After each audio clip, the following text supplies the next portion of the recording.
माघ मास महात्म कथा अध्याय 21। वेद निधि ने कहा, हे ऋषि, आप कृपा कर इन बालकों को उस धर्म का उपदेश दें जिससे इनकी मुक्ति हो।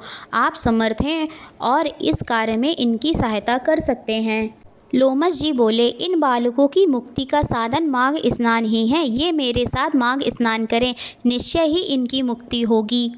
इससे अच्छा दूसरा कोई उपाय नहीं है। विप्रश्न पाप फल श्राप एवं तीर्थ पर किए गए पापों को नष्ट करने की शक्ति माघ स्नान में ही निहित है। तीर्थ पर किया गया माघ स्नान 7 जन्म तक के पापों को नष्ट करता है। मुनिजनों का कहना है कि वे सभी पाप जिनका कोई प्रायश्चित नहीं दिखाई देता, वे माघ स्नान के द्वारा ही नष्ट हो सकते हैं। माघ मास को ज्ञानी जन पवित्रतम मास मानते हैं। इस मास में स्नान करने से निश्चय ही मोक्ष प्राप्त होता है। हिमालय के पर्वत शिखर वाले तीर्थ स्थलों पर माघ स्नान का फल अद्वितीय होता है। अच्छेद में माघ स्नान स्वर्ग दिलाता है। वदरी वन में स्नान से मोक्ष होता है। नर्मदा के जल में माघ स्नान करने से पाप एवं दुखों का नाश होता है और शिवलोक प्राप्त होता है। यमुना में किया गया माघ स्नान पाप मुक्त करके सूर्यलोक में पहुंचाने वाला है। सरस्वती में स्नान करने से अधोनाश होता है और ब्रह्मलोक की प्राप्ति होती है। विशाखा का माघ स्नान आवागमन से मुक्त करने वाला है। श्री गंगा जी का माघ स्नान विष्णु लोक प्राप्ति का श्रेष्ठ साधन है। तृप्ति, सरयू, गंडक, सिंधु, चंद्रभागा, कौशिकी, गोदावरी, भीमा, पयोष्णा, कृष्णा, वाणिका, कावेरी, तुंगभद्रा आदि समुद्र में जाने वाली नदियों में माघ स्नान करने वाले पाप रहित होकर स्वर्ग को पाते हैं। नैमिष में स्नान से विष्णु लोक, पुष्कर में स्नान करने से ब्रह्मलोक प्राप्त होता है। कुरुक्षेत्र में स्नान करने से इंद्रलोक और देव सरोवर स्नान करने के द्वारा उत्तम फल प्राप्त होता है। हे विप्र, मकर के सूर्य होने पर माघ मास में स्नान करने से रुद्रगण और देवकी नदी में के स्नान से देवताओं की देह प्राप्त होती है। गोमती स्नान से मोक्ष एवं हेमकूट, महाकाल, ओमकार, अमरेश्वर, नीलकंठ, अम्बुद आदि में स्नान द्वारा रुद्रलोक प्राप्त होता है। माघ नदियों के संगम पर स्नान करने से जो पुण्य में लाभ होता है वह सबसे श्रेष्ठ है। प्राणियों की सभी कामनाएं पूर्ण होती हैं।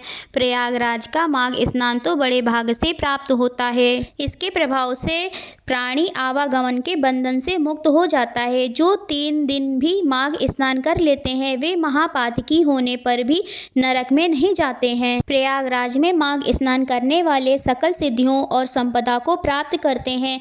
उसके द्वारा राजसूरी यज्ञ से भी अधिक फल प्राप्त होता है। हे विप्र, एक समय अवती नगर में वीरसेन नामक राजा हुआ। उसने नर्मदा के तट पर राजसूय यज्ञ किया और 16 अश्वमेघ यज्ञ भी किए। उसने बहुत सा सोना और अन्न दान में दिया। उसने सहस्त्रों गौ ब्राह्मणों को दान दी। उसके ही राज्य में समस्त धर्मों से त्यागा भद्रकी नामक एक मूर्ख दुराचार ब्राह्मण था। वह कुलहीन था और खेती करता था। कुछ दिनों बाद जब उसका मन खेती में न लगा तो वह आलसी बना घर में पड़ा रहने लगा। तब क्रोध करके भाइयों ने उसे घर से निकाल दिया। तब वह भूखा प्यासा रहकर इधर उधर घूमने लगा और वह प्रयागराज पहुंच गया और उसने माघ एकादशी त्रिवेणी सहित 3 दिन स्नान किया। उसके समस्त पाप नष्ट हो गए और उसकी गणना उत्तम ब्राह्मणों में होने लगी। फिर वह घर लौट आया। देवयोग से राजा वीरसेन और भद्रक की मृत्यु एक ही समय हुई। उन दोनों की गति स्वर्ग में मैंने स्वयं देखी है। हे विप्र, राजसूय यज्ञ करने वाले को पुनः गर्भ में आना पड़ता है, परंतु त्रिवेणी में माघ स्नान करने वाले मोक्ष प्राप्त करते हैं। वह पवित्र जल सभी पापों को नष्ट करने वाला है। विद्वानों का कथन है कि स्नान करने वाले समस्त पापों से मुक्त होकर उत्तम गति को प्राप्त करते हैं। अब मैं तुम्हें एक पुरातन इतिहास सुनाता हूँ। इसके सुनने से पिशाच योनि में गंधर्व कन्याएं और तुम्हारे पुत्र को सुनने पर महान लाभ होगा। ओम नमो नारायणा, ओम नमो भगवते वासुदेवाय। आशा करती हूँ आप सभी को यह वीडियो अवश्य ही पसंद आई होगी। अगर आपको यह वीडियो पसंद आई हो तो प्लीज़ इसे लाइक करें, अपने दोस्तों के साथ इसे शेयर करें। हमारे इस चैनल को सब्सक्राइब अवश्य करें। कमेंट में राधे राधे लिखना ना भूलें। राधे राधे।